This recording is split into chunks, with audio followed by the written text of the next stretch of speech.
Good evening guys. कैसे हैं आप लोग? आज की जो क्लास होने वाली है वो कंप्लीटली लॉजिक पे होगी। मतलब मैं सिर्फ आपको क्वेश्चन कर दूं, आपको आंसर करना है। और फिर कल हम पढ़ेंगे मल्टीपल टाइम फ्रेम एनालिसिस, जिससे मैं बोलूंगा डिफरेंट टाइम फ्रेम एनालिसिस। कल से हमारी ट्रेडिंग की शुरुआत होगी, कल वाली क्लास से। और 10 तक ऑलमोस्ट हम प्राइस एक्शन को सीख लेंगे। तो प्राइस एक्शन का आज बेसिक स्टार्ट होगा। अभी तक हमने नीड की थी, अब स्ट्रक्चर खड़ा होना स्टार्ट होगा प्राइस एक्शन का। सो गाइस, आज हम पढ़ेंगे logic behind the candle as well as price action का structure का बेसिक हम सीखने जा रहे हैं। तो बिफोर स्टार्ट दी क्लास, मैं कहूँगा क्लास यहीं से स्टार्ट होती है। मैं कुछ स्ट्रक्चर बना रहा हूँ, ठीक है? आप लोगों को बताने हैं।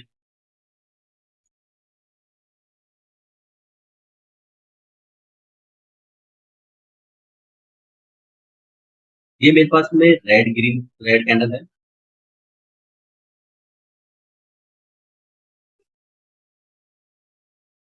ग्रीन कैंडल है।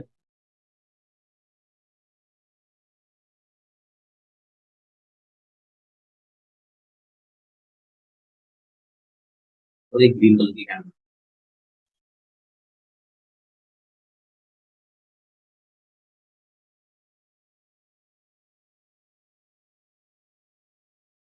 अब मैं ऐसे तीन स्ट्रक्चर आपको बना के दे रहा हूँ। ये जो स्ट्रक्चर है आपके पास है, ये है गाइस डेली का। तो ये जो स्ट्रक्चर है ये है वीकली का। और ये स्ट्रक्चर है मंथली।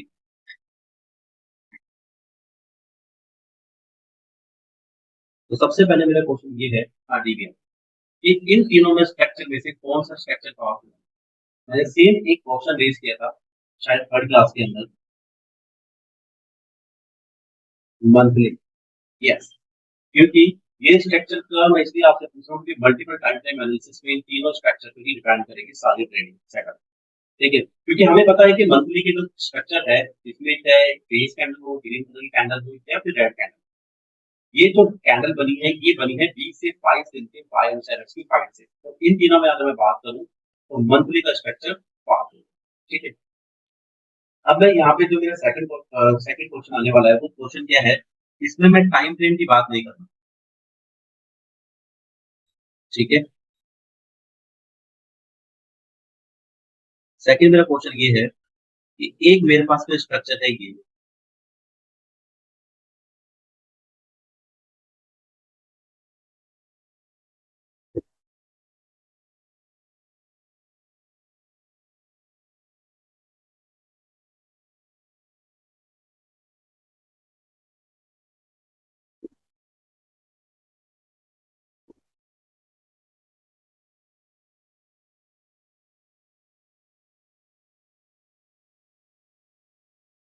सेकंड स्ट्रक्चर है ये। तो मेरे पास में थर्ड स्ट्रक्चर है ये।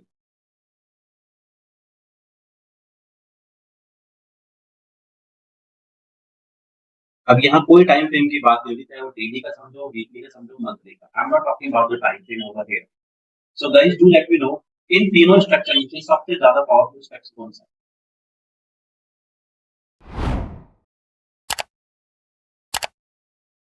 थर्ड, और थर्ड के बाद में सेकंड, और फिर है फर्स्ट ऑफ। ठीक है, थोड़ा सा एक्सप्लेन करता हूँ इसका मतलब क्या है। देखो गाइस, यहाँ बायर सेलर्स की फाइट के बाद में एक कैंडल मिली मुझे डिमांड जोन में। तो ऐसा जो डिमांड जोन होगा ना, इसको हम बोलेंगे normal demand.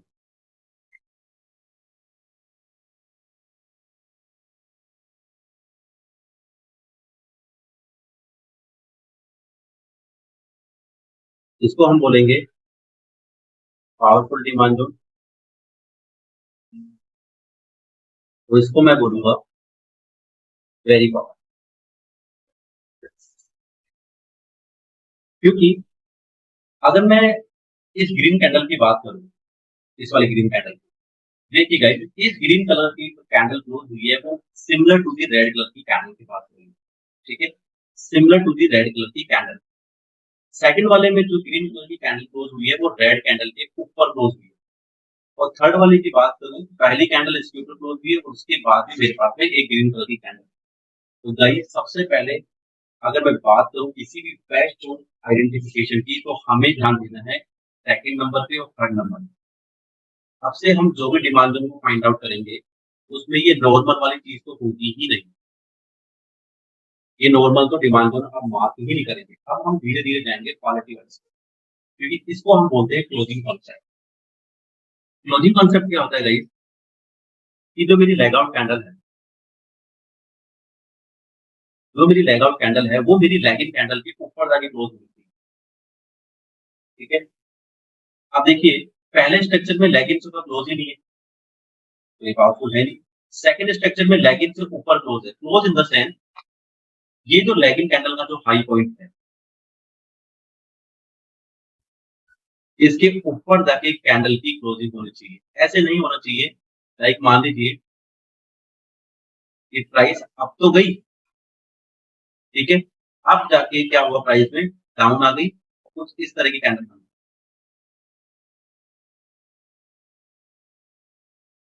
Like this.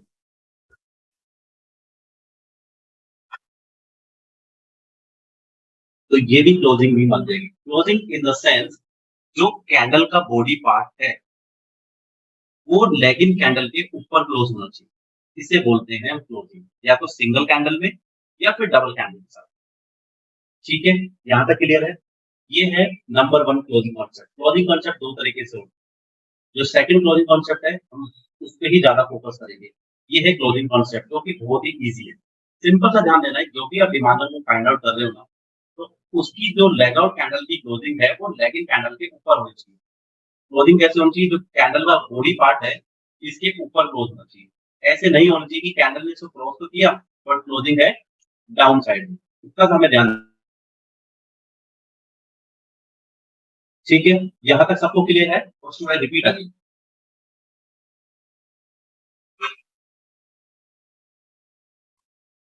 Clear है सबको?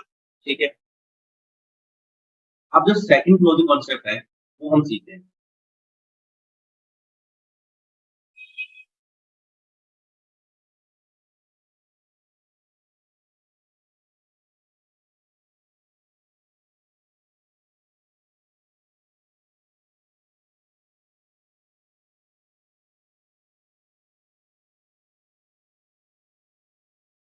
ये मेरे पास में है सप्लाई रूल, ठीक है?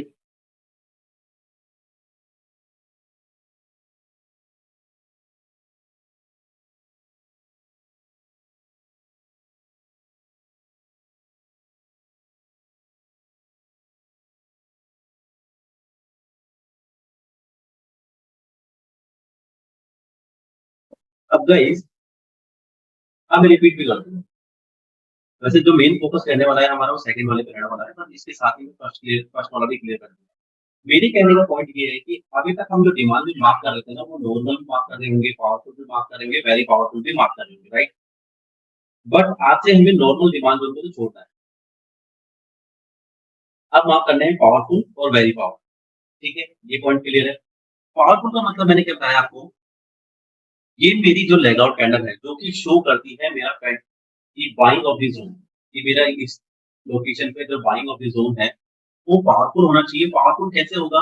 वो लेगिंग कैंडल के ऊपर जाके क्लोज, एक्सक्लूसिव होगा, राइट?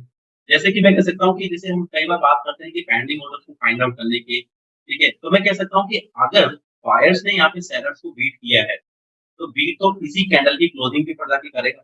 तब जाके हम कह सकते हैं कि बायर्स ने सेलर्स को बीट किया है।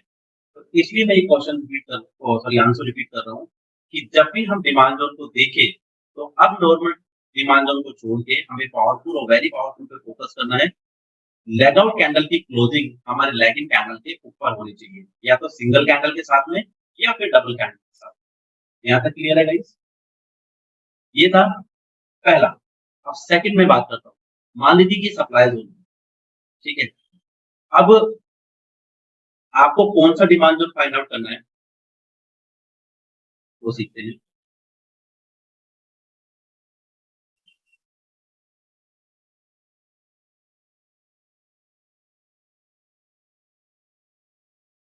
ये देखिए, ठीक है? ये लैगिंग कैंडल होगी, ये बेस कैंडल हो गई, तो ये होगी मेरी लेग आउट कैंडल है। तो क्या हम इस डिमांड जोन को मार्क कर सकते हैं क्या?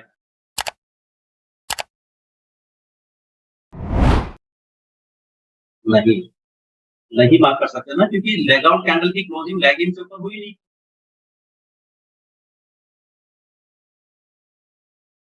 अभी तो मैंने समझाया ना यहाँ पे, जस्ट 1 मिनट भी नहीं हुआ होगा। ये देखिए,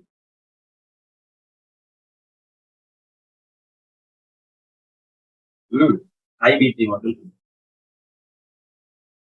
हम इसको नहीं मार्क कर सकते इस डिमांड जोन में। अगर मैं कहूँ, अब क्या मैं डिमांड जोन को मार्क कर सकता हूँ? यस। पहली कैंडल मेरे को ऐसी मिली, इसके जस्ट बाद एक कैंडल मिली ऐसे, क्या मैं आप मार्क कर सकता हूँ? Yes.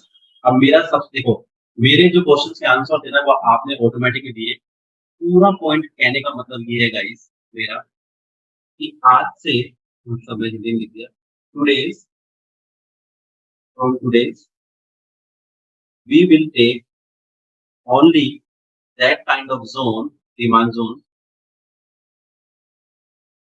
who have reached the supply zone. कि आज से हम सिर्फ उसी डिमांड जोन को मार्क करेंगे जिसने किसी सप्लाई जोन को रीच किया। समझ में आया? अब चाहे डेली पे हो, वीकली पे हो, मंथली पे हो, मैंने क्लास की स्टार्टिंग में बोला है कि कल हम सीखेंगे मल्टीपल टाइम फ्रेम एनालिसिस।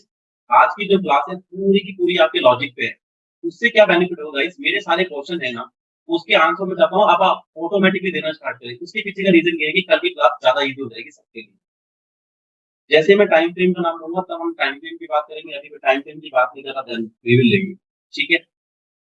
अब गाइस पॉइंट क्या है, आज से हम वही डिमांड जोन को कंसीडर करेंगे जिसने किसी सप्लाई जोन को ब्रीच किया हो। ठीक है? टाइम फ्रेम कोई सा भी, फिर मैं कह रहा हूँ टाइम फ्रेम कोई सा भी हो, कल हम सीखेंगे ना कौन सा टाइम फ्रेम पे देखना है, कौन से टाइम फ्रेम पे नहीं देखना। क्योंकि देखो आज भी आपको होमवर्क तो करना होगा, थोड़ी सी प्रैक्टिस करोगे कल की क्लास और इजी हो जाएगी। क्योंकि आने वाली क्लास और नेक्स्ट वीक की क्लास प्राइस एक्शन मान लीजिए ऑलमोस्ट 70% कंप्लीट हो जाएगा। फिर हम सीखेंगे टॉप डाउन अप्रोच, फिर कुछ मैं आपको ब्रेकआउट ट्रेड्स भी सिखाऊंगा। राइट? देखो मैं चाहता हूँ कि इस कोर्स के अंदर जितना हम कैंडल्स को समझे ना, क्योंकि देखो आप है ना इंडिकेटर सेक्शन जाना, वहाँ पे कम से कम 500 इंडिकेटर सेक्शन। और मैं आपको एक चीज और बता देता हूँ, जो इंडिकेटर होते हैं ना, वो पता है कैसे मूव करते हैं? प्राइस की मूवमेंट के बाद उनकी मूवमेंट आती है। अगर प्राइस ऊपर जाएगी तब जाके इंडिकेटर इशारा करेगा कि ऊपर जा रही है प्राइस। बट कैंडल स्टिक्स जो प्राइस एक्शन होती है वो सबसे ज्यादा इंपॉर्टेंट है, क्योंकि इसके मूवमेंट होने के बाद ही इंडिकेटर मूव करेगा। अगर इस कैंडल्स में मूवमेंट नहीं होगी तो इंडिकेटर्स भी मूव नहीं करेंगे। आपने मार्केट से बहुत सारे इंडिकेटर्स के नाम सुने होंगे, बट हम जो इंडिकेटर्स यूज करने वाले हैं वो सबसे ज्यादा इंपॉर्टेंट होंगे, सबसे कम होंगे। क्योंकि मैं चाहता हूँ गाइस, चार्ट जितना क्लियर दिखेगा ना उतनी ही पिक्चर आपको समझ में आएगी। कोई कैंडल्स भी आपको बोलेगी कि मैं इस लोकेशन से क्या करूं।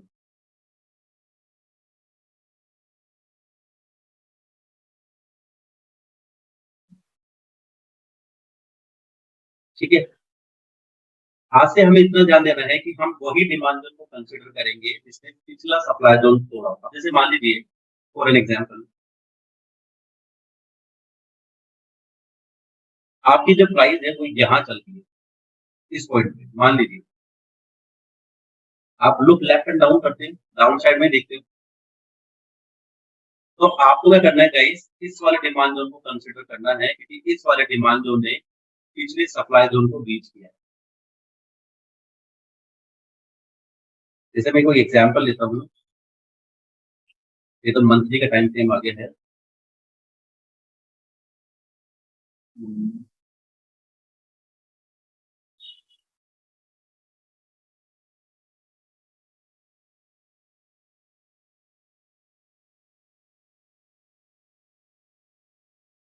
निफ्टी में देखना सबसे easy।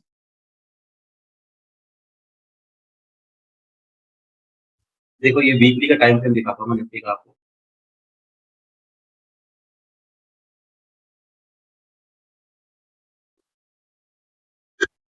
ठीक है।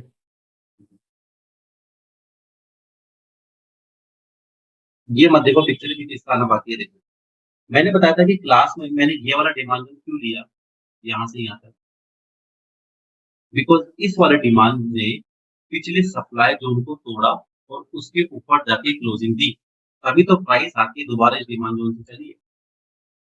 क्योंकि गाइस आपको पता है कि प्राइस के अंदर है ना बहुत सारे डिमांड जोन मिलेंगे। तो जब सारे डिमांड जोन भी काम करने लगे तो फिर क्वालिटी कैसे पता लगाओगे, फिर तो सब लोग की डिमांड सप्लाई में मिल जाएगी, राइट। सो हमें जो आज से चीज फाइंड आउट करनी है वो फाइंड आउट करनी है क्लोजिंग कॉन्सेप्ट वाले डिमांड जोन। ठीक, मान लीजिए जनरल लाइफ की बात करता हूँ, इंसान तो बहुत सारे हैं, है ना। बट टाटा की अलग है, रिलायंस की अलग है, बिरला कॉर्प की अलग है, इतने बड़े बड़े सेलिब्रिटीज वो की अलग है, क्योंकि उन्होंने लाइफ में कुछ अचीवमेंट किया।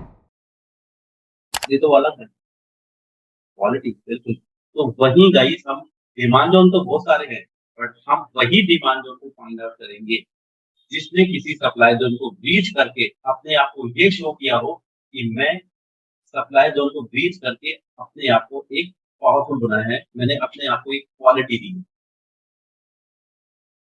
क्योंकि गाइस क्लोजिंग कॉन्सेप्ट वाले जो भी डिमांड जोन होंगे वो शो करेंगे स्ट्रेंथ ऑफ द जोन। और स्ट्रेंथ किससे पता लगती है जोन की? उसकी एक्साइटिंग कैंडल से। ठीक है। अब मैं थर्ड लैंग्वेज भी चीज कह सकता हूँ कि या तो किसी हमारे बाइंग ऑफ द जोन ने किसी रेंज को ब्रीच किया हो। मान लीजिए, अब एक बार मान लीजिए ये निफ्टी का हाई पॉइंट कहाँ था, ये वाला, राइट, जहाँ पे निफ्टी ऑलमोस्ट है। हाँ सो उसका आंसर आपको मिलेगा जब हम when to be aggressive when to be conservative पढ़ेंगे, उसका आंसर मिलेगा। मेरे को हर चीज पता है कि आप कौन कौन सी क्वेश्चन करने वाले हैं।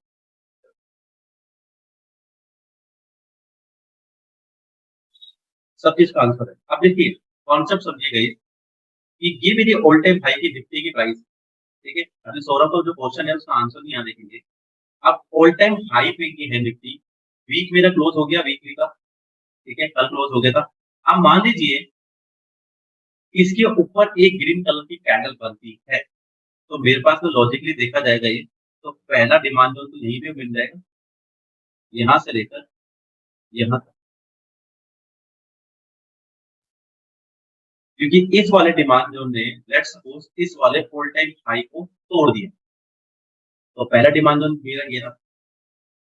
जब गाइस एक चीज सीखो, जब प्राइस डाउन आई थी यहाँ से और जब ऊपर गई है तो डिमांड जोन बनाते हुए तो गई है। जैसे ये वाला डिमांड जोन बनाया प्राइस ने, तो ये कौन सा पैटर्न हुआ? रिवर्सल। देखो डाउन आया तो यहाँ से अब जा रही है। तो मैं हमेशा क्या बोलता हूँ गाइस, हमको रिवर्सल पॉइंट पे ज्यादा फोकस करना है। तो वहीं अगर मैं क्वालिटी की बात करूँ निफ्टी की, तो मेरे पास में जो रिवर्सल पॉइंट है वो है ये वाला। अभी तो आगे जाके हम एक चीज और सीखने वाले हैं, ये जो डिमांड जोन फॉर्म हुआ है ना, ये इसकी रिएक्शन से तो बना है। क्योंकि आप देखेंगे चार्ट पे जितने भी demand zone supply zone form हो रहे हैं वो किसी न किसी के रिएक्शन से हो रहे हैं। तो आगे जाके हम ये चीज भी तो पढ़ने वाले हैं कि किसी की डिमांड जोन रिएक्शन से बना डिमांड जोन क्या हम ट्रेड कर सकते हैं। अभी तो वो क्वालिटी पे भी बात करने वाले हैं, जो कि बहुत इजी है फाइंड आउट करना। और इजी कैसे है? सिंपल लॉजिक क्लोजिंग कॉन्सेप्ट, वो भी हम क्लियर करेंगे। देखो गाइस क्लोजिंग कॉन्सेप्ट क्या हेल्प करता है? Closing concept help us which kind of zone we need to consider for the trading. Simple, कि क्लोजिंग कॉन्सेप्ट से हमें ये पता लगता है कि कौन से जोन को हमें कंसीडर करना है, क्योंकि हम उन्हीं जोन को कंसीडर करेंगे जिसने किसी प्रीवियस सप्लाई जोन को ब्रीच किया हो। क्योंकि जो डिमांड जोन किसी प्रीवियस सप्लाई जोन को ब्रीच करता है तो वो अपने आप में ये बताता है कि मैंने इसको बीट किया और कुछ अचीवमेंट किया, तो मैं बाकी सारी डिमांड जोन से अलग।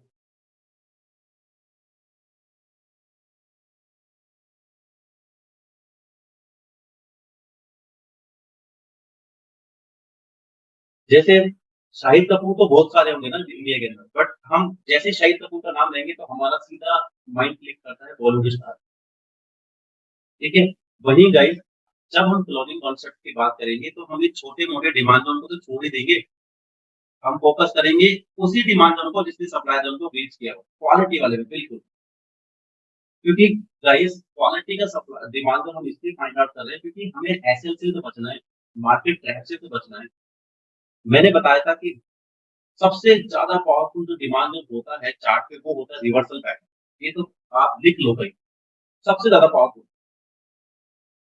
मैं ये जो कंटीन्यूअस पैटर्न्स होते हैं ना, इनको मैं प्रेफ़रेंस देता हूँ, पर ज़्यादा नहीं।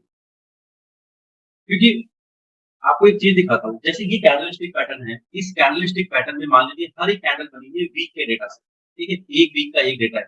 अब देखो मैं चेंज करता हूँ, यहाँ पे आपको रेड-रेड कलर की कैंडल्स दिख रही है ना? मैं चार्ट टाइप पे गया, इसको मैंने कर दिया हाइकन हैशिंग, अभी सारी ग्रीन हो गई। हाइकन हैशिंग क्या बताता है हमें? ये जितनी भी ग्रीन कैंडल दिखी है, ये क्या करता है 2 दिन 2 वीक, जैसे मैं वीक की बात करूँ तो 2 वीक का जो बाइंग एंड सेलिंग के डेटा के मर्ज से मिलकर बनती है एक कैंडल। मतलब हर एक सिंगल कैंडल में पिछली और करंट उन दोनों के बाइंग एंड सेलिंग के कॉम्बिनेशन से बनती है ये कैंडल। देखो, डिमांड ज़ोन में जब हमने कैंडलस्टिक पे गए थे तो हमारी जो लाइन आ रही थी वो आ रही 17,619। देखो मैं दिखाता हूँ, चार्ट टाइप पे कैंडलस्टिक गया, तो मैंने 20 कैंडल के ऊपर रखा ना, वही मैं हाइकर एशे पे देखोगे ना 20 कैंडल, देखो ऊपर नज़र आ रही है। ये देखो ये ऊपर हो गई, यहाँ पे हो गई। तो हाइकर एशे का जो पैटर्न अपन को क्या बताता है, 2 दिन का बाइंग एंड सेलिंग डेटा के कॉम्बिनेशन से बनी कैंडल्स होती है। जितनी भी सिंगल कैंडल आपको शो हो रही है। अब देखो, जैसे ही मैं चार्ट टाइप को कैंडलस्टिक में करता हूँ, तो बीच में मेरे को रेड-रेड कैंडल्स भी शो हो रही है। पर जैसे मैं इसको हाइकनेशी करता हूँ ना,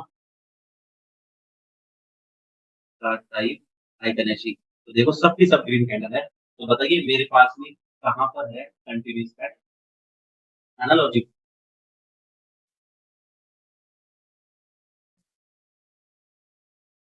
इसलिए कैंडलस्टिक पैटर्न के साथ में हम थोड़ा-सा हाइकनेशी पे भी फोकस करते हैं। ऐसा क्यों हो रहा है? मैंने बताया ना, अब आप ये मत बोल देना गाइस, ये देखो चार्ट टाइप पे गया मैं, अब इसको मैं कर देता हूँ लाइन। अब ये मत बोल देना सर लाइन क्यों बन रही है? डेटा है भाई, हर बंदे का रीडिंग करने का तरीका अलग-अलग है। मैंने बताया था क्लास में, फर्स्ट क्लास में कि कैंडलस्टिक पैटर्न को हम प्रेफ़रेंस क्यों देते हैं? क्योंकि ईज़ी है डेटा रीडिंग। अब इस लाइन के अंदर करने वाला तो करते ही है ना डेटा रीडिंग, बट हमें तो नहीं आती करनी ऑनेस्टली। बट वहीं अगर मैं बात करूँ कैंडलस्टिक पैटर्न की, तो मेरे पास डेटा रीडिंग अच्छी है। फिर मैं आपको एक चीज़ शो कर रहा हूँ, ये जो बीच में रेड-रेड कैंडल्स जो दिख रही है ना कैंडलस्टिक पैटर्न में, एक पैटर्न होता है हाइकन हैशिंग। कैंडलस्टिक पैटर्न में क्या होता है गाइस?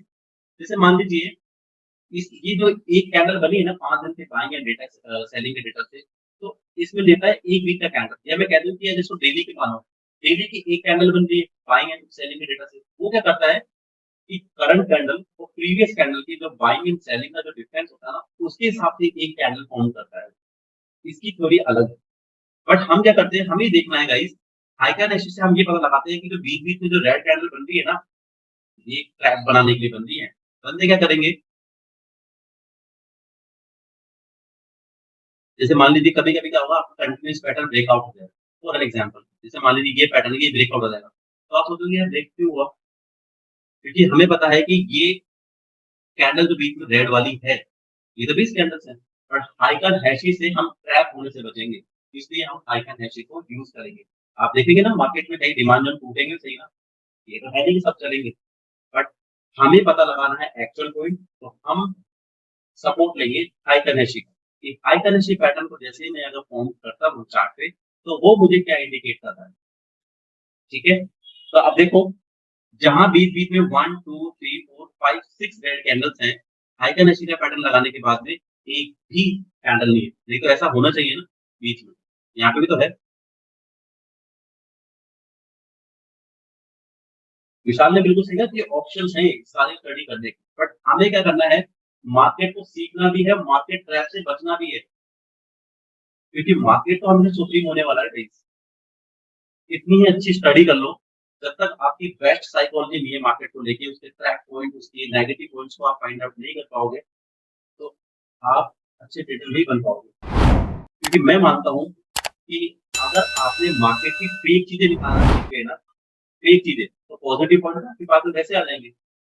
बट पॉजिटिव पॉइंट पढ़ते क्योंकि हम बोलते हैं कि always be A positive, agree. But हम स्टडी जब किसी चीज की करते हैं ना, किसी डेटा की, जहाँ पे हम रियल टाइम मनी पैसा लगाते हैं, तो वहाँ नेगेटिव फैक्टर को भी ध्यान दिया जाता है। कोई भी बिजनेस ओपन करने के लिए, मान लीजिए आपने किराना की शॉप ओपन करी, हमें पता है सबसे ज्यादा रिस्क फैक्टर क्या है? चूहे, ऑनेस्टली, माउस, आ जाएंगे सामान पे। तो दुकानदार वैसे अपनी स्ट्रेटेजी लगाता है कि मैं दुकान के कैसे कैसे बॉक्स बनाऊं ताकि मेरा नुकसान ना हो। मैं आपको हर चीज का आंसर जनरल लाइफ से इसलिए देना चाहता हूँ गाइस, क्योंकि इस कॉन्सेप्ट को जितना इजी हो सके हम उतनी इजी तरीके से पढ़ें, जितना इजी होगी। इसलिए बीच बीच में मैं कभी सब्जियां लेके आता हूँ, कभी किराने की दुकान लेके आता हूँ, कभी कपड़े की दुकान लेके आता हूँ।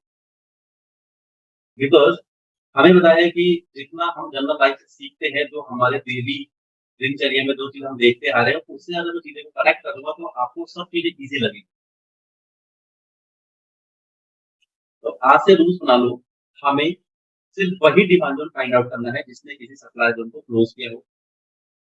Try to find out the reversal pattern, जहां से प्राइस रिवर्स हुई। अब देखो, प्राइस तो यहाँ से नीचे जा रही थी ना, चाहती तो और डाउन जा सकती थी, पर यहाँ से हो गई रिवर्सल। मतलब हमें पता है कि बायर्स यहाँ से क्या हुए हैं, एक्टिव। तो मान लीजिए जब मार्केट नीचे आएगा गाइस, तो मैं यहाँ पे पैसा लगाऊंगा। क्यों लगाऊंगा यहाँ?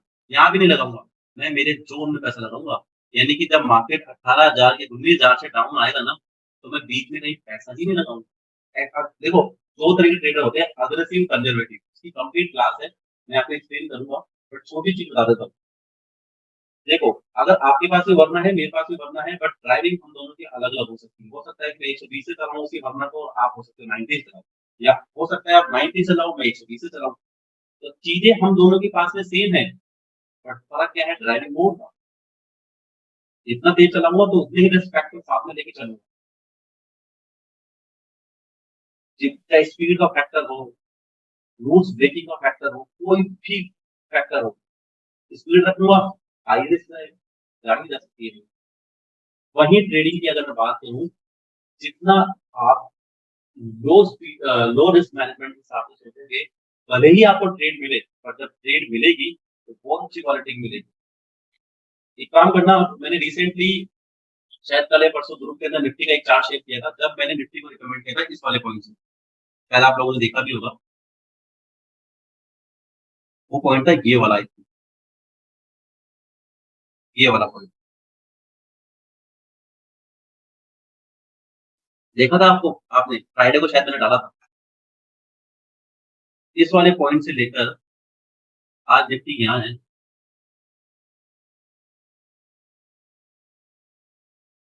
सबसे पहले आप अपना नाम वेलकम से चेंज करें, because I don't know what's good day. In class में मैं आपको बार बार में वेलकम नहीं बोल सकता।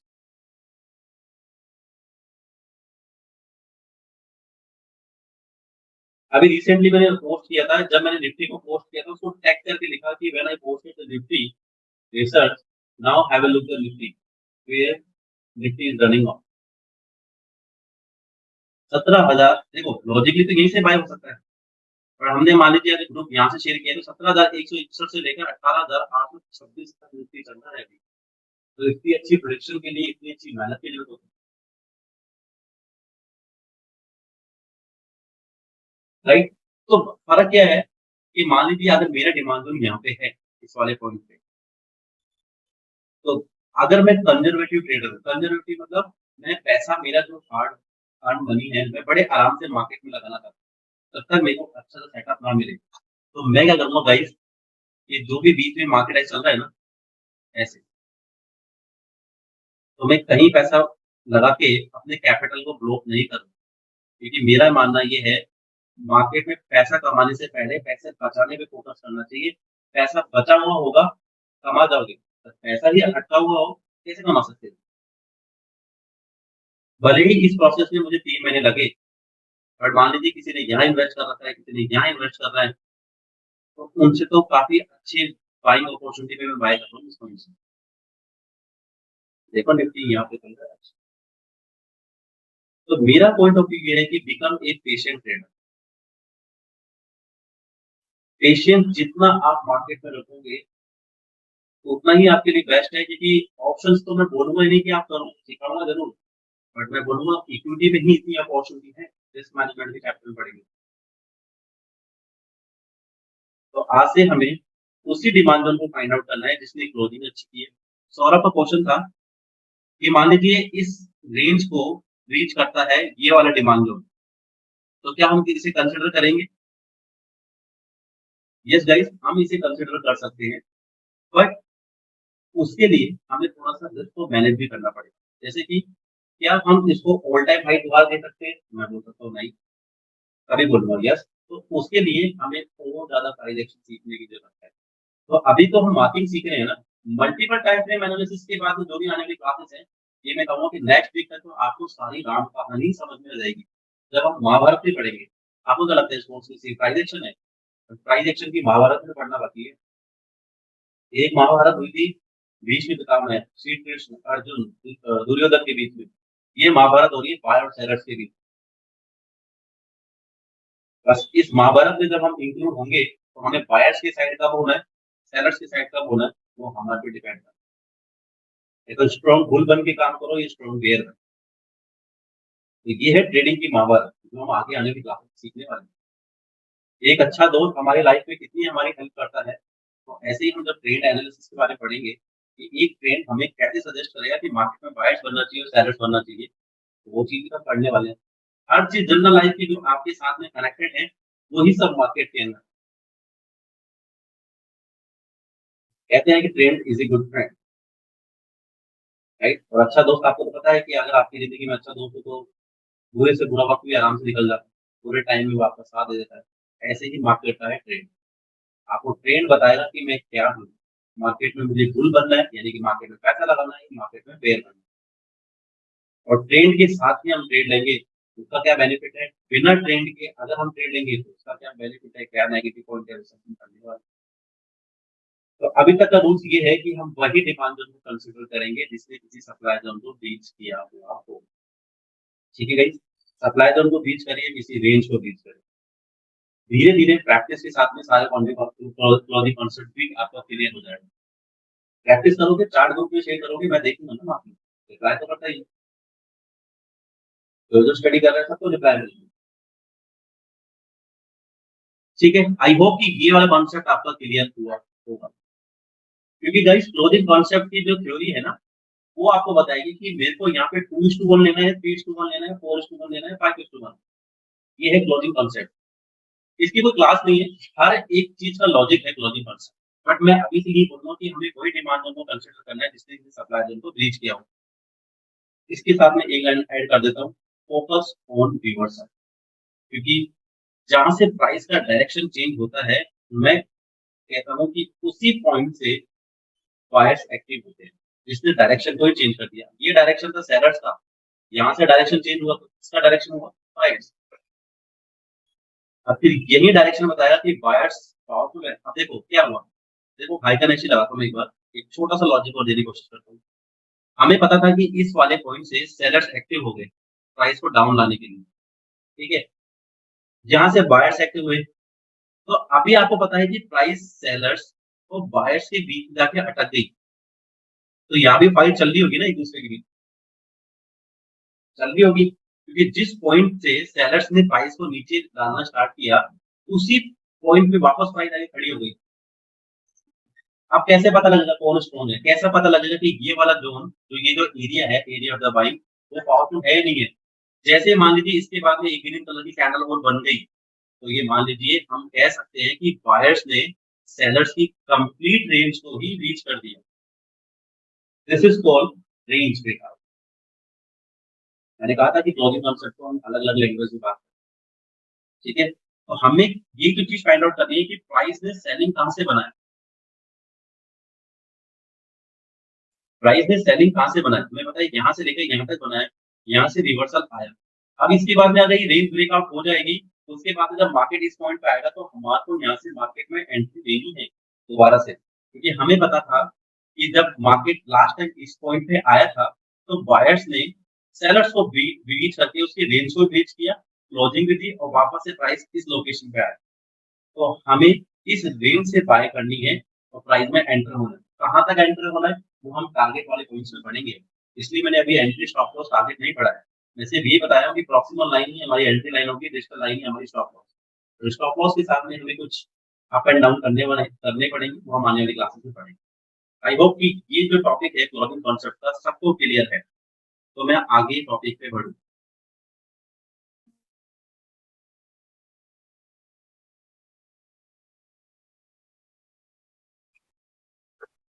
ठीक है। अब दूसरा जो हमारा जो टॉपिक है आज का,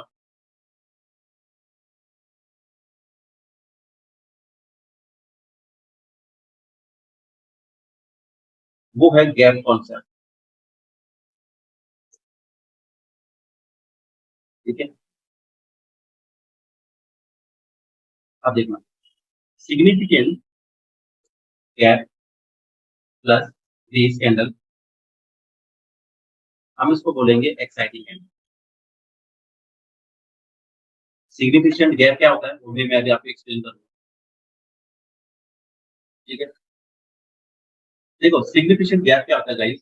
this gap is form due to additional buying in pre market hours. मतलब आप कभी कभी देखते होंगे कि निफ्टी गैप अप ओपन हो गया, गैप डाउन ओपन हो गया, तो प्री मार्केट आवर्स में भी प्राइस की बाइंग एंड सेलिंग होती है। उसके इफेक्ट के कारण मार्केट में अप डाउन होता है। ठीक है।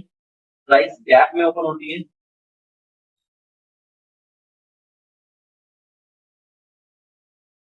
गैप मतलब,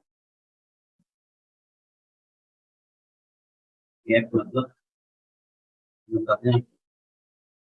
जैसे निफ्टी का 17,069 पे इसकी क्लोजिंग है। ठीक है, इस दिन। अब इसकी ओपनिंग आया 17,205, 200। ठीक है। तो कितने पॉइंट ओपन हुई? 130 पॉइंट ऊपर ओपन हुई निफ्टी, हुई ना? तो क्लोजिंग पॉइंट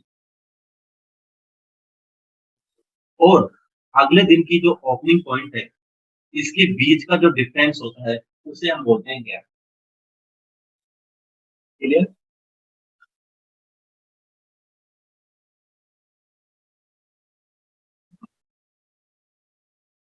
इस गैप को हम बोलते हैं सिग्निफिकेंट गैप।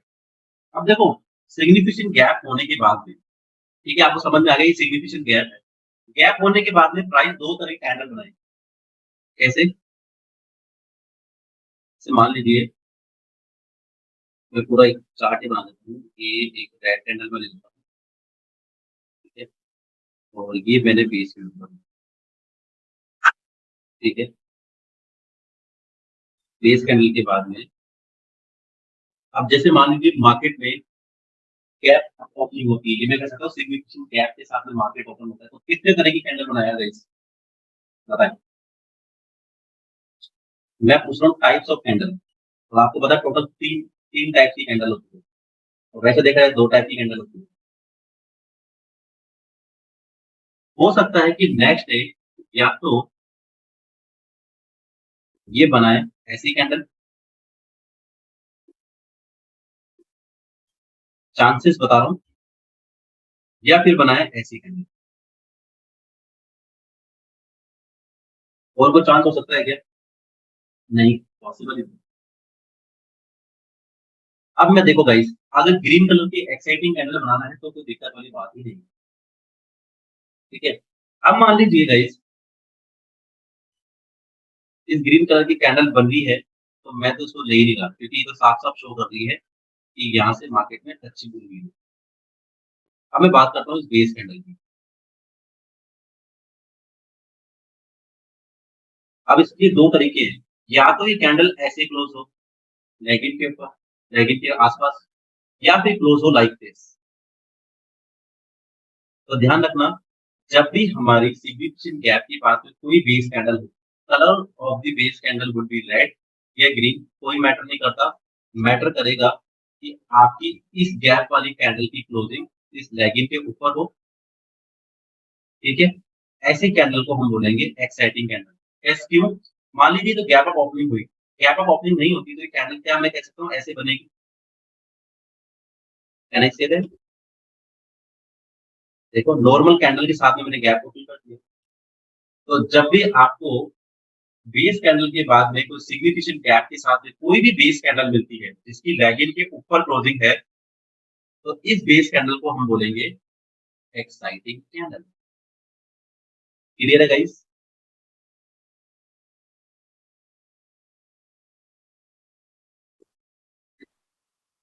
बहुत इजी है ये। किसी को डाउट है पूछिए।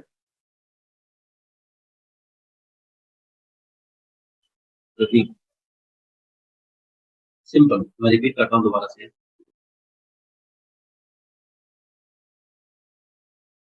गाइस मेरा क्वेश्चन ये है, सेम डे वापस नहीं जा सकता। हाँ बिल्कुल, मैं क्लोजिंग की बात कर रहा हूँ 3:30 के बाद, 3:30 के बाद देखना है, मार्केट क्लोज होने के बाद।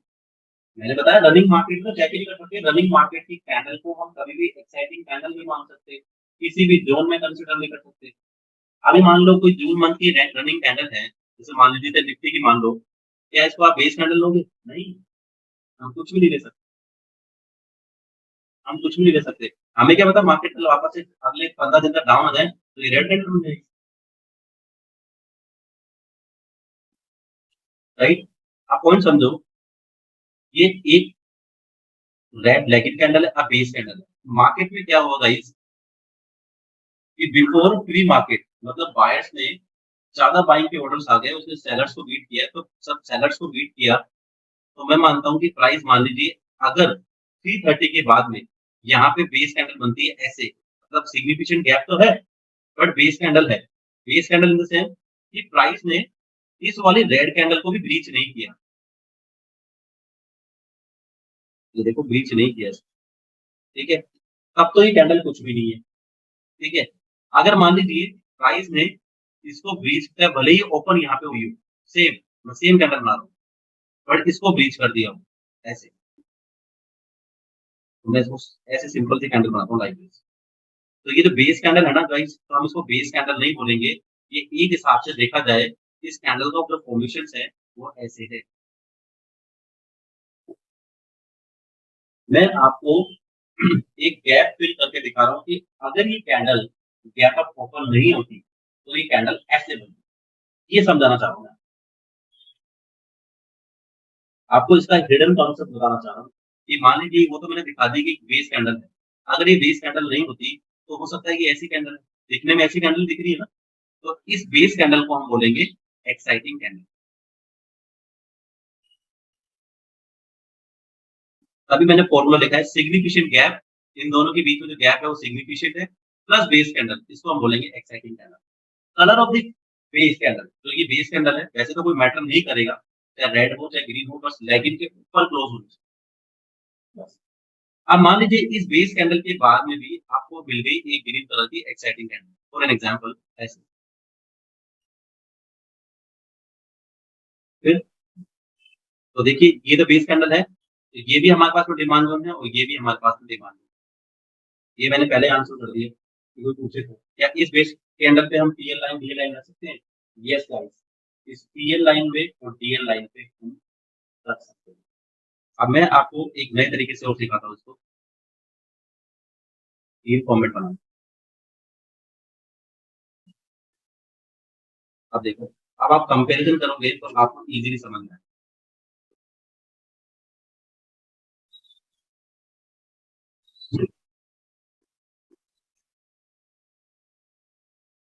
यस क्लोजिंग, आपको फोकस ही आपसे क्लोजिंग पे ही करना है, क्वालिटी फाइंड आउट करनी है।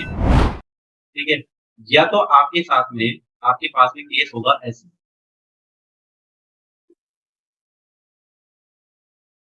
पहला केस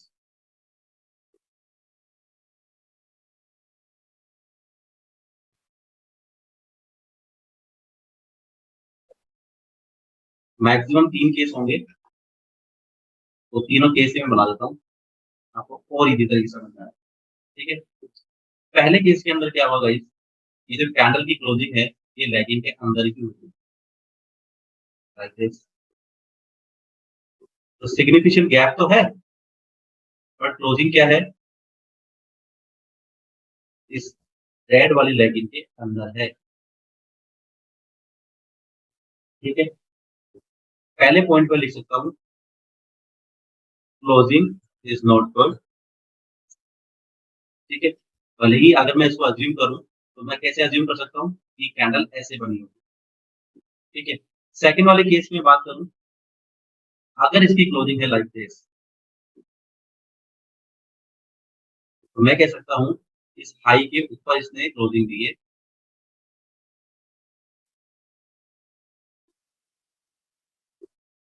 कैंडल को मैं अज्यूम करूं तो ये कैंडल बनी है लाइक दिस, अज्यूम करो तो यहाँ पे मैं लिख सकता हूँ गुड क्लोजिंग।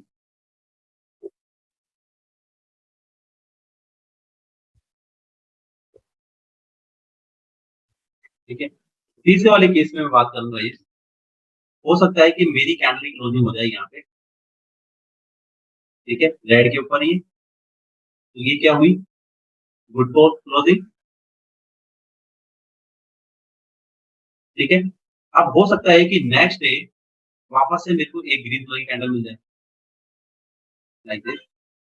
अगर मैं इस कैंडल को अज्यूम करूं तो ये कैंडल कैसे बनी है, ऐसे। ठीक है, अब ध्यान से देखना, आपने पिक्चर आराम से देख ली ये वाली, देख ली ना। आप कंपेयर करो इससे, समझ में आ गया सारा। ये है लॉजिक, सेम। ये बेस कैंडल है, ये बेस कैंडल के साथ में क्लोजिंग है, तो ये दो एक सेकंड कैंडल। देखो, अगर मैं इसको ऐसे करके दिखाऊं तो देखिएगा ये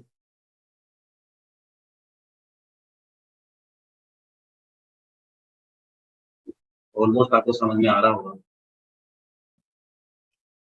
पहला फॉर्मेशन रैगिंग के अंदर क्लोजिंग हुई है, दूसरा फॉर्मेशन रैगिंग के बाहर हुई है, तीसरा फॉर्मेशन डबल के साथ में। I hope this logic has clear to all of you.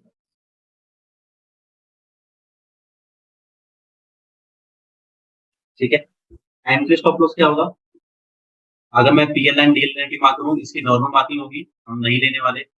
इसकी मार्किंग ऐसे होगी। ठीक है, इसकी मार्किंग की बात करूँ तो हम ऐसे भी कर सकते हैं, या फिर इस बेस कैंडल पे भी हमारी एंट्री और स्टॉप लॉस मतलब कि डीएल लाइन और पीएल लाइन रख सकते हैं।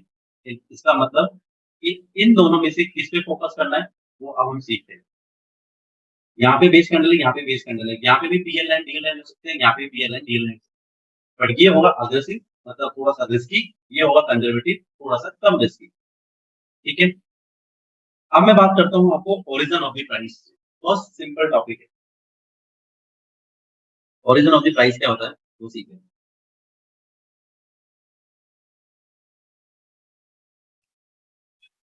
अब देखिए,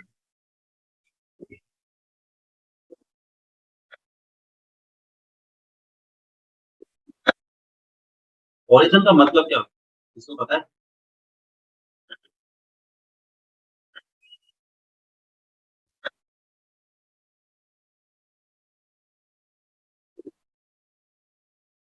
जहां से स्टार्ट हुआ, या मैं कह सकता हूँ किसी चीज की जड़, सिंपल लैंग्वेज, किसी चीज की जड़ को फाइंड आउट करना।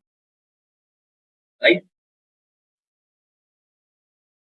तो देखो, मैं कुछ डिमांड जोन बना रहा हूँ, जैसे भी निफ्टी में दिखाया था, यस। अब आप धीरे धीरे पकड़ना स्टार्ट करते हैं। अच्छा लगता है मेरे को जब स्टूडेंट्स भी पूरी इतनी मेहनत करते हैं जितनी हम करते हैं, तो चीजें उनको एक बार में क्लियर होती है। ठीक है, मान लीजिए मेरे पास में एक लैगिंग कैंडल है। अब बात आती है बेस की, पहले तो मेरे को बेस कैंडल मिली, वो मिली क्या। ठीक है, अब आपको समझ में आता होगा जहां जहां मैं बेस कैंडल बना रहा हूँ, जिस जिस पॉइंट पे, तो आपको समझ में आ रहा होगा। जैसे मान लीजिए यहाँ पे मैंने बेस कैंडल बनाई, तो आपको समझ में आ गया कि प्राइस डाउन साइड में ऊपर ओपन हुई होगी। ठीक है, और क्लोज भी इस पॉइंट पे हो गई, फिर मैंने दोबारा से यहाँ बनाई, तो आपको समझ में आ जाएगा कि प्राइस ऊपर ओपन हुई है। नहीं समझ में आए तो उस कैंडल के डेटा चेक कर लो। ठीक है, अब इसके बाद में आपको मिल गई एक ग्रीन कलर की कैंडल। ठीक है, तो गाइस अभी तक हम मार्किंग कैसे कर रहे थे, कोई बताएगा। डिमांड जोन, अगर इस डिमांड जोन को मेरे को मार्क करना है तो मेरी जो प्रॉक्सिमल लाइन है मैं कहाँ रखूँ।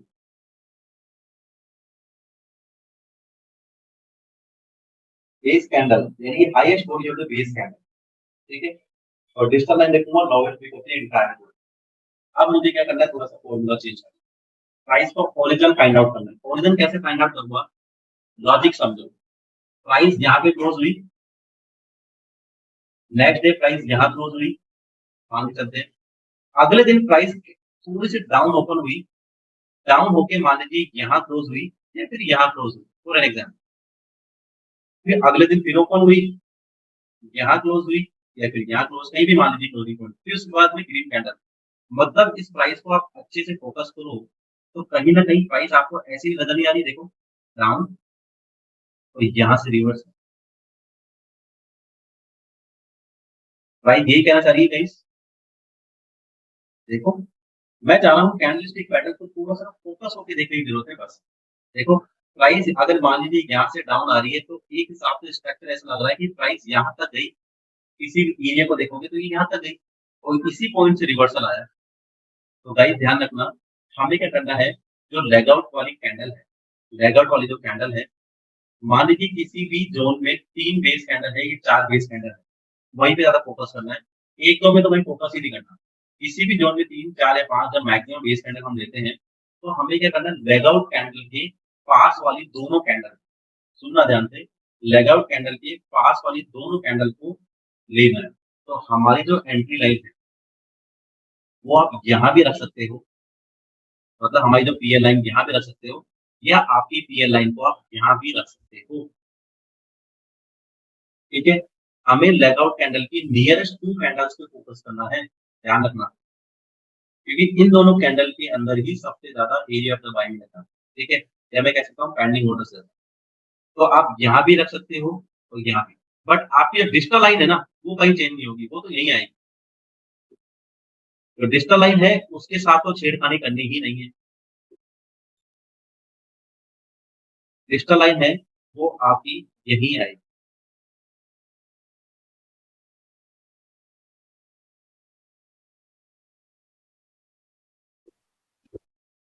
अब आपकी प्रॉक्सिमल लाइन यहाँ रखोगे तो हो सकता है कि आपकी एंट्री लाइन हो 100 रुपीज, यहाँ रखोगे तो हो सकता है 95 हो, बट 100 पे रखने से बेनिफिट ये होगा कि आपकी एंट्री मिस नहीं होगी। जबकि ओरिजिन पॉइंट की बात करूँ तो मैं कह सकता हूँ 95 ही ओरिजिन पॉइंट है। हाँ, तो वही तो कह रहा हूँ कि मिनिमम बेस कैंडल मैंने कितनी बताई थी, 5, ठीक है। यहाँ तो मैं 3 का ही एग्जांपल ले रहा हूँ। अगर एक बेस कैंडल वाला जोन फाइंड आउट करेंगे तो आपके लिए बेस्ट है, बट हम मिनिमम 5 तक कंसीडर कर सकते हैं। बट 5 के अंदर मैंने आपको बताया था कि आपको लेग आउट कैंडल, ठीक है। अभी इसका लॉजिक ये है कि मान लीजिए कभी भी आपको ऐसे बेस कैंडल अलग-अलग जगह मिले, कोई ऊपर, कोई डाउन, कभी यहाँ, तो ऐसे पॉइंट पे क्या करना है गाइस, लेग आउट कैंडल के नियरेस्ट 2 कैंडल पे फोकस करना है और उसके नियरेस्ट कैंडल पे रखनी है हमारी प्रॉक्सिमल लाइन और उसकी जस्ट डिजिटल लाइन पे आपको पता है एंटायर जोन की लोवेस्ट वीक पे ही आएगी। इतना सा आपको फोकस करना है। क्लियर है यहाँ तक?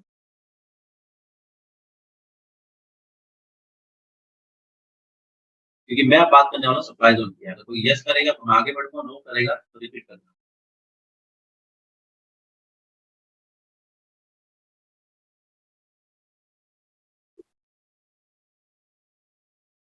ठीक।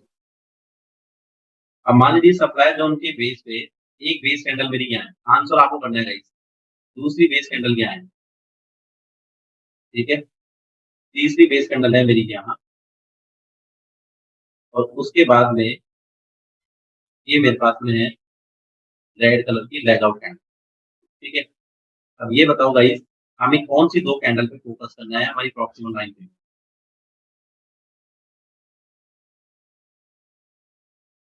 लास्ट ऐसे मत बताओ, अभी मैंने एक अच्छा सा यस लास्ट 2 बिल्कुल, हमें लास्ट 2 कैंडल पे फोकस करना है। तो हमारी प्रॉक्सिमल लाइन यहाँ से लेकर यहाँ, this is called origin of the curve. ये मेनली काम आता है रिवर्सल पे, कंटीन्यूअस पैटर्न में आपको देखने की जरूरत नहीं है, सिर्फ रिवर्सल पैटर्न के लिए बस।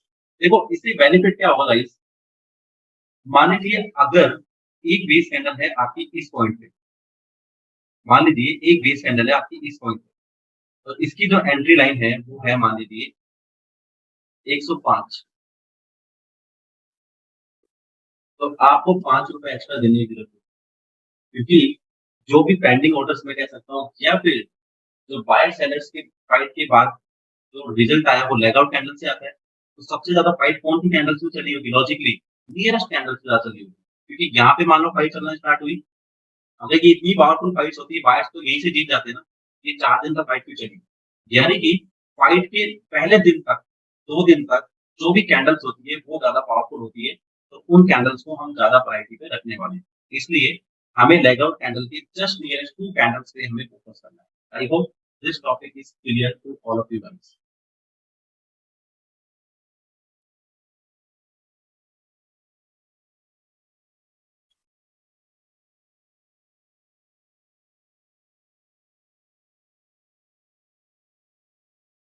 ठीक है। अब मैं आपको एक चीज़ और दिखाता हूँ। छोटे टॉपिक है 1-2 उसको रीड कर लेते हैं बस।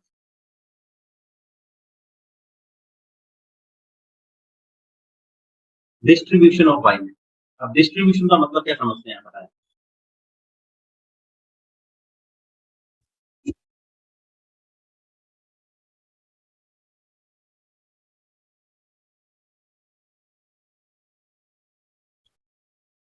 तो बता सकते हैं डिस्ट्रीब्यूशन का मतलब क्या? Apply know how is possible? Yes, मैं कह सकता हूँ या तो आप ऐसे बोलो कि मेरे पास 50-50 गज के 10 प्लॉट हैं, ऐसे बोलो 500 गज का प्लॉट है, कैसे? समझते हैं। मान लीजिए कोई एक रेड कलर की कैंडल है, उसके बाद में कोई बेस कैंडल ले लेते हैं। अब मान लीजिए गाइस आपने चार्ट पे देखा डेली के टाइम फ्रेम, ठीक है? अब मैं टाइम फ्रेम का नाम ले रहा हूँ डेली, तो लिख देता हूँ वरना आप बहुत कन्फ्यूज़ हो जाओगे, ठीक है? हमने एक चीज़ पढ़ी थी कैंडलस्टिक ब्रेकडाउन, जिसने टॉपिक रीड किया है ना वो तो आराम से आंसर दे देगा। अब मान लीजिए प्राइस अप जा रही है, तो अप जाने का तरीका कैसा है? लाइक दिस, छोटी-छोटी बेस कैंडल के साथ,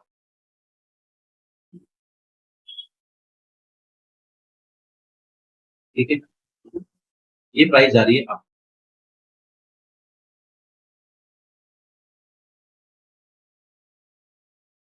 अब ध्यान रखना ये टाइम फ्रेम है डेली का। अब कोई मुझे बता सकता है कि वीकली में कैंडल कैसे होगी? 1, 2, 3, 4, 5 यस, ये बेनिफिट होगा जो क्लास डेली रीड मैं कह सकता हूँ कि वीकली पे कैंडल का फॉर्मेशन होगा लाइक दिस।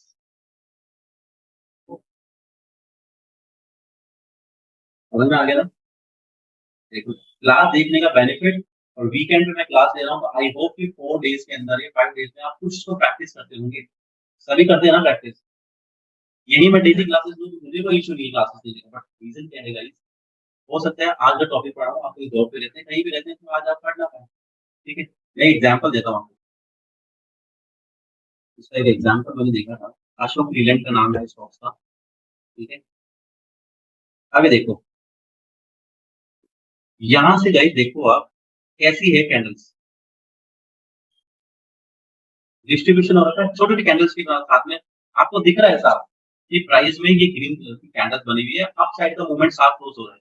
या फिर आपको चार्ट टाइप में जाके इसको हाइपरनेसी कर लो, तो आपको लगेगा कि जो बीच में रेड कलर की कैंडल है वो भी नहीं है। रिवर्सल पॉइंट आपको समझ में आ ही रहा है, ठीक है? चार्ट टाइप में कैंडलस्टिक ले लेता हूँ। क्लोजिंग कॉन्सेप्ट भी आपको दिख रहा है, आपको पता है कि यहाँ से प्राइस रिवर्सल हुई है, तो यानी कि प्राइस का हाईएस्ट पॉइंट कौन-सा था? ये वाला। इसको भी प्राइस ने रीच कर दिया है। देखो ऐसे ही तो डील करना सीखता है। आप देखो वीकली पे, ऐसी कैंडल मिली हमें, तो एक्सक्लूसिव हमें पता है कि एक्चुअल जो पॉइंट है, वो कौन-सा है? ये रहा। आप देखो एक चीज़ ध्यान रखना, जब भी आपको बेस कैंडल सिग्नल मिले ना, ध्यान रखना, आपको विक टू विक मार्क करना है। सिंपल। मतलब कि प्रॉक्सिमल लाइन बेस पे ना रख के इसकी हाईएस्ट विक पे रखना है सिंगल कैंडल, ठीक है? सिंगल कैंडल की बात है। अब देखो डेली पे, अब डेली पे आपको समझ में नहीं आ रहा था कि मैं कहाँ पे रखूँ, राइट? बट वहीं पे जैसे आपने वीकली किया ना, तो आपके पास में एक एक्चुअल पॉइंट निकल के आ गया। तो this is called distribution of buying. समझ में आ गया गाइस?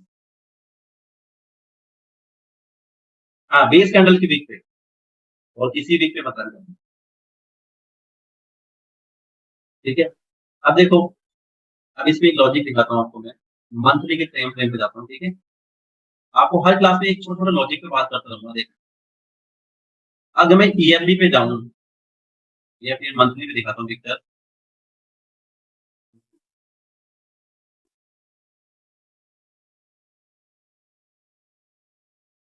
तो अशोक लीलैंड का हाई पॉइंट है ये वाला, ठीक है।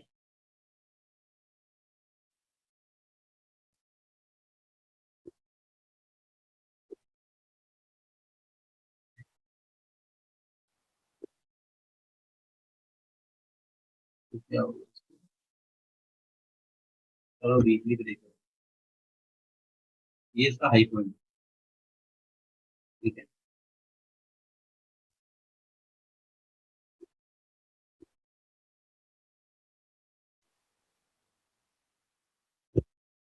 अब देखो भाई, इसका हाई पॉइंट है ये वाला, ठीक है। कॉन्सेप्ट समझने की कोशिश करना।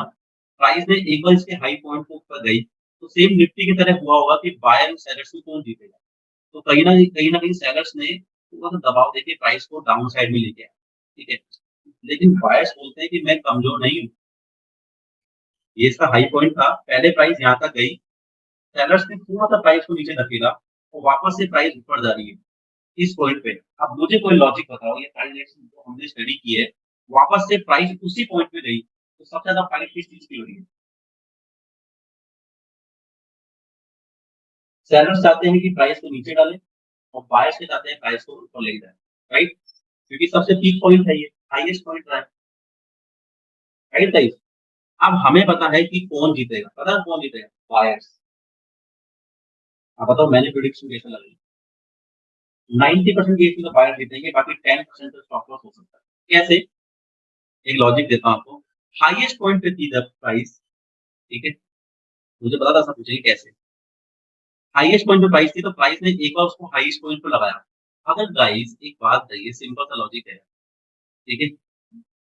जब प्राइस यहाँ थी, सेलर्स ने प्राइस को यहाँ से यहाँ तक लेके आए,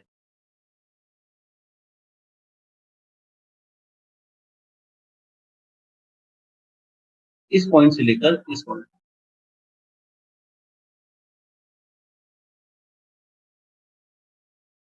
ठीक है।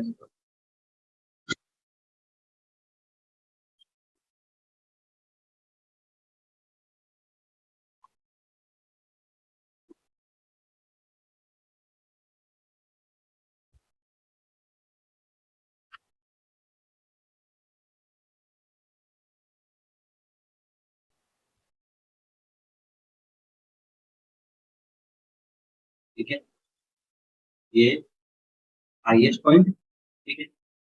अब आप देखना, जब प्राइस इस पॉइंट पे थी, तो सेलर्स ने प्राइस को यहाँ तक लेके आए, ठीक है। जब दोबारा प्राइस ने यहाँ टच किया, अगर सेलर्स में इतना ही दम होता तो प्राइस को वापस लेके आते ना डाउन। सही बात है ये नहीं है? अगर सेलर्स में इतना ही पावरफुल होते तो प्राइस को यहाँ लेके आते, राइट और रॉन्ग? पूछो ना भाई। लॉजिक कैसे पकड़नी है अपन को? कि जब प्राइस इस पॉइंट पे थी, तो प्राइस ने यहाँ डाला, ठीक है। दोबारा से प्राइस का रिवर्सल पॉइंट यहाँ मिला मुझे, सेलर्स एक्टिव हुए, बट प्राइस यहीं तक ही डाउन आई, तो वापस से प्राइस में ग्रीन कलर की कैंडल बनी। तो मैं पता क्या ये कैंडल क्या कहने वाली है, कि मैं सेलर्स को बीट करूंगी। कैसे? प्राइस ने यहां से लेकर इस पॉइंट तक 1 2 3 4 5 6 7 8 मंथ्स लगाए। कितने मंथ देखो, यहां से लेकर यहाँ तक 8 मंथ्स, और इस पॉइंट से इस पॉइंट जाने में लगा दी सिर्फ 2 महीने। 2 महीने में ये मान लो 1.5 महीना हुआ है अभी तो। अभी तो रनिंग कैंडल है ये वाली जो कैंडल है रनिंग है। यहाँ से आने में 8 महीने और यहाँ तक जाने में 2 महीने, यानी कि प्राइस कहना चाहती है कि मैं ऑल टाइम हाई पे तो जाऊंगी ही जाऊंगी। तो ब्रेकआउट आते हैं, तो मैं इस चीज को ये समझता हूँ कि प्राइस ने एक बार, सेलर्स जितने भी थे उन्होंने एक्टिव हो लिए, मतलब मार्केट से निकल गए। अब बायर्स ने दोबारा से रिवर्सल पॉइंट लिया है, अब हो सकता है कि देखो सप्लाई जोन टेस्टेड हो गया, अगर यहाँ पे बेस कैंडल नहीं है, इसका हाईएस्ट पॉइंट ये रहा, तो देखिए सप्लाई जोन टेस्टेड हो गया, प्राइस डाउन आ गई। अब दोबारा से ग्रीन कलर की कैंडल बन रही है, तो अब ये शो कर रही है कि यहाँ से एक बायर्स का फुल ब्रेकआउट है। तो गाइस आप आने वाले समय पे अशोक लीलैंड के अंदर एक ग्रीन कलर का ब्रेकआउट देख सकते हैं। इसका मतलब ये नहीं कि बाय कर लें, ध्यान रखना, ठीक है? बाय मत करना, मैं एक लॉजिक समझाने की कोशिश करता हूँ। पता लगा कि ब्रेकआउट आ गया और जैसे ही मैंने अगली ट्रेड के बारे में डिस्कस किया, आपने बाय कर लिया, हो सकता है स्टॉप लॉस भी हो जाओ। और हम जो ट्रेड ले रहे हैं प्रॉपर रिस्क मैनेजमेंट के साथ ले रहे हैं, इसलिए मैं रिस्क मैनेजमेंट का जो टॉपिक है सबसे लास्ट में रखता हूँ, ठीक है? तो आपको हमेशा ध्यान रखना है। ऐसे ही कैंडल्स को रीड करने की कोशिश करो। जब भी सिस्टम के सामने बैठो तो देखो कि प्राइस सेलर्स ने यहाँ से यहाँ तक डाली मंथली पे जाके, दोबारा प्राइस सेलर्स के एरिया में गई, दोबारा ये तो विशाल जी कैसी बातें कर रहे हो, बाय करना नहीं आता आप बताओ, सही बताओ आपको बाय करना नहीं आता? अगर सच में नहीं आता मैं डेफिनेटली हेल्प करूंगा। अगर आप मजाक कर रहे हो ठीक है, वीकेंड है आप कर सकते हो, नहीं आता ठीक है, मैं आपको अलग से क्लास दूंगा बाय एंड सेल। बाकी सबको तो आता है ना buy and sell, stock market में कैसे बाय करते हैं सेल करते हैं। जिसको नहीं आता है वो क्लास में टैग कर देना, मैं उसको सिखाऊंगा, कोई सा भी प्लेटफॉर्म, ठीक है? तो आपको ऐसे ही कैंडल्स को रीड करना है कि जब कैंडल प्राइस सेलर्स के एरिया में गई, तो यहाँ से बायर्स कहीं ना कहीं सेलर्स को रोक रहे थे, तब जाके वापस से बायर्स ने एक रिवर्सल पॉइंट लिया, तो बायर्स चीख चीख के कह रहे हैं कि मैं इस बार तो ऊपर जाऊंगा ही जाऊंगा। तो हो सकता है कि अशोक लीलैंड के अंदर आपको आने वाले समय पे दिखे एक वीडियो ऑन मत कीजिए प्लीज, फुल सिग्नल दिखे। अभी तो आगे बहुत इंटरेस्टिंग पॉइंट पढ़ने वाले हैं, तो बहुत अच्छे चैप्टर आएंगे तो आपको मजा आएगा। ये स्टॉक है जीएमएम, ठीक है? अब देखो ये बेस कैंडल है, ठीक है? अब बेस कैंडल के बाद में गाइस सीधा ही ग्रीन कलर की एक्साइटिंग कैंडल हो गई, ठीक है? ग्रीन कलर की एक्साइटिंग कैंडल हो गई, उसके बाद में बेस कैंडल बनी, फिर ग्रीन कलर की एक्साइटिंग कैंडल, ठीक है? आइकन ऐसी करके देखोगे आप इस पॉइंट पे, थोड़ा भी जाओ तो आपको पता लगा कि पूरा ग्रीन एरिया ही है। कैंडल स्टिक पे मैं दोबारा से आता हूँ, सी प्रेस करता हूँ डायरेक्टली, तो देखिए गाइस क्या हुआ, प्राइस में इसी बेस कैंडल से वापस से अप चली गई।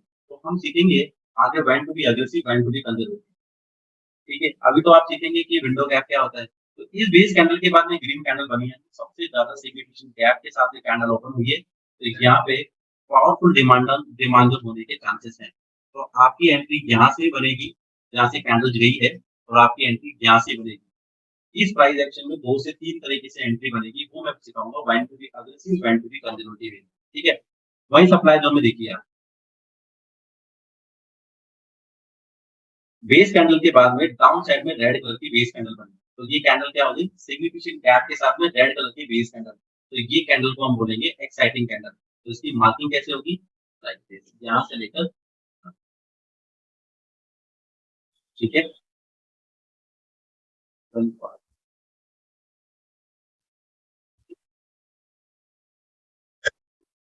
अब देखो डेली भी कैंडल्स का शो कैसे हो रहा है डिस्ट्रीब्यूशन के साथ में, देखो वीकली पे कैसी कैंडल बनी है, तो आपके पास में जितना बेस कैंडल होना चाहिए, तो डेली पे आप देखेंगे तो आपके पास में एक्चुअल पॉइंट निकल के आ जाएगा बाइंग का, बाइंग और दिस। तो ऐसे डिस्ट्रीब्यूशन ऑफ बाइंग पे जब भी आपको ऐसा लगे, तो आप ऐसे ही प्राइस को चेक कर सकते हैं उसके अपर वाले टाइम फ्रेम में जाकर। आईसीआईसीआई का एक एग्जांपल दूंगा, सिग्निफिकेंट गैप के साथ देखो बेस कैंडल बनी, लैगिंग कैंडल लेगआउट कैंडल बनी, उसके साथ में सीधी बेस कैंडल बनी, ठीक है? अब रेड कलर की है, बट हमें पता है जो लैगिंग कैंडल है इसके ऊपर जाके क्लोज हुई है, तो ये कैंडल कौन सी हुई, एक्साइटिंग कैंडल, ठीक है?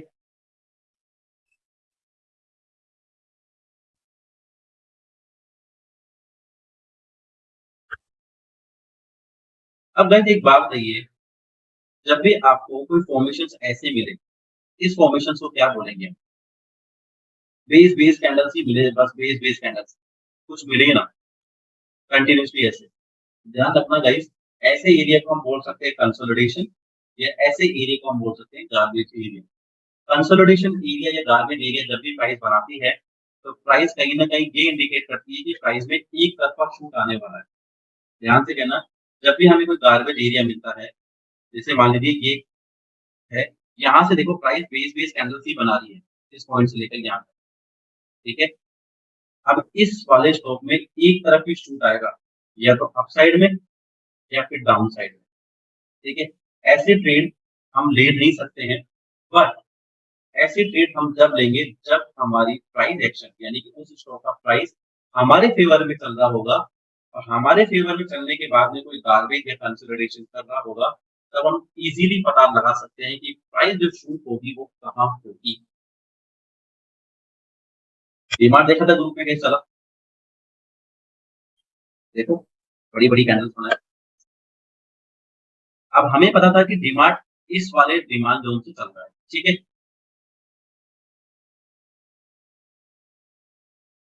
ठीक है। अब देखिए जब यहाँ से डाउन आया प्राइस गार्बेज एरिया बना ली थी, बट किस तरह बना थी अप साइड में, तो यहाँ से देखो प्राइस शूट हुई।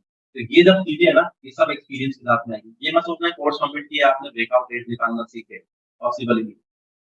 मैं तरीके बताऊंगा, तरीके पे प्रैक्टिस करनी है, उस प्रैक्टिस में आपको हो सकता है कि आप हिट भी रहो लॉस में रहो, इसलिए मैं कहूंगा सीधा डायरेक्टली अपने पैसे से इन्वेस्ट नहीं करना है। सबसे पहले पेपर ट्रेड करनी है 1 महीना। जब ब्रेकआउट में आपको लगे कि मैंने जब भी 100 ट्रेड निकाले उसमें 70 से 80 चलने हैं, तो हम ब्रेकआउट ट्रेड को आप डील कर सकते हैं, वरना हम प्रॉपर डिमांड एंड सप्लाई को ही फॉलो करेंगे, प्रॉपर प्राइस एक्शन को। क्योंकि ब्रेकआउट में ट्रेड करने वाला हमेशा यहाँ बाय करेगा, क्योंकि मैं उसके आपको लॉसेस भी दिखाऊंगा, नेगेटिव पॉइंट भी दिखाऊंगा। जो बंदा ब्रेकआउट पे डील करेगा उसका कोई प्रॉपर रिस्क मैनेजमेंट नहीं होगा, वो बाय करेगा इस पॉइंट पे 3700 पे, और जो प्रॉपर रिस्क मैनेजमेंट पे करेगा वो करेगा 3300 पे। तो मैं दिखाऊंगा यहाँ से और यहाँ तक का जो डिफरेंस है वो इतना बड़ा होगा बाय परसेंटेज वाइज, कि आप खुद सोचेंगे कि हम तो प्राइस एक्शन के साथ ही जाएं। देखिए यहाँ से लेकर यहाँ ऑलमोस्ट 10% के रिटर्न के बाद में प्राइस शूट होगी, और हम पहले से ही 10% एंटर है प्राइस के अंदर। तो मैंने आपको जो ब्रेकआउट की जो स्टडी होती है वो ऑप्शंस वालों की होती है, क्योंकि ऑप्शंस के लिए हमें पता है कि प्रीमियम जो डीके होता है वो हमारा एनिमी होगा। तो मैं आपको आने वाली क्लासेस में बताने वाला हूँ। तो ऑप्शन ट्रेडर हमेशा ब्रेकआउट पे फोकस करते हैं, इक्विटी वाले कभी ब्रेकआउट पे कम फोकस करते हैं। वो हमेशा फोकस करते हैं best price action based trading setup. ठीक है गाइस, आई होप आपकी आपको आज की क्लास समझ में आई होगी, और आप मेक श्योर प्रैक्टिस करेंगे। कल हम पढ़ेंगे ट्रेंड एनालिसिस, साथ में मल्टीपल टाइम फ्रेम एनालिसिस, या मैं कहूंगा डिफरेंट टाइम फ्रेम एनालिसिस। मैं आपको कल बताऊंगा आपका ट्रेडिंग पर्पस क्या होगा, जब आप इंट्राडे ट्रेडर होंगे, स्विंग ट्रेडर होंगे, आप मंथली इनकम ट्रेड निकालेंगे, ये सारी की सारी बातें होंगी कल। उससे पहले ये क्लास अच्छे से क्लियर होनी चाहिए, एंड मेक श्योर गाइस कि आप लोग नोट्स बना रहे हैं।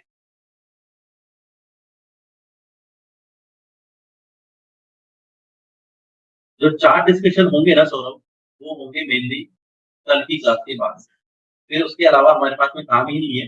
डेली एक टॉपिक ऐड करेंगे, daily in the sense her class में टॉपिक्स ऐड होगा, और 20 से 30 मिनट सिर्फ साइकोलॉजी, ठीक है, और चार्ट एनालिसिस की बातें ही होगी। क्योंकि मेरे को ये भी बताना है आने वाली क्लासेस में कि हमारा चार्ट डेटा कितना सही है और न्यूज एनालिसिस कितने गलत है। ये भी मैं आपको आने वाली क्लासेस में बताने वाला हूँ। जी गाइस, मिलते हैं हम नेक्स्ट सेशन में। Till then take care and bye, and make sure watch the record.